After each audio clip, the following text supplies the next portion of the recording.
Gayong tag-init, hindi talaga mauubusan ang mga adventurers na mga pwede pong puntahan.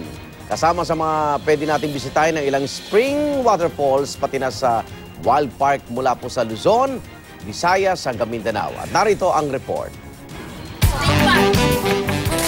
Sawa ka na ba na maging beach bum pero naghahanap pa rin ng kakaibang summer destinations? Bakit hindi subukang magtampisaw at magpalamig sa Kapilay Spring sa bayan ng San Juan, Siquijor?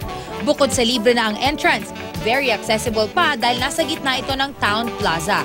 Siguradong mag-e-enjoy ang sinumang magmumuni-muni at magre-relax dahil sa mga acacia tree na nakapalibot dito. May playground din para sa mga bata. Sa Bilar, Bohol naman ay naroon ang Logarita Spring. Ilang hakbang naman mula sa spring, hit na hit ang nature trip sa Magsaysay Park. Pwedeng mag-bird watching at makipagkulitan sa mga unggoy. Sa mga gusto namang i-level up ang nature tripping, may isang wildlife park pa sa Baclayon, Bohol na pwede ninyong bisitahin.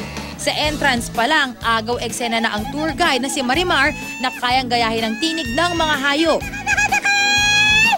Main attraction dito ang sikat na Bohol Python. Pero pwede rin mag-food trip ang matitibay ang sikmura sa sikat nilang chicharon na uod o chicha worm.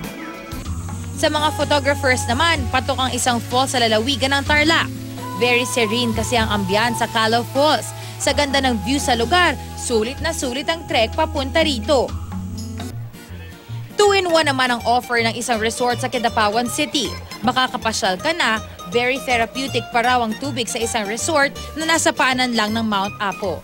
Pwedeng pumili kung sa malamig o sa mainit gustong makapagtampisaw.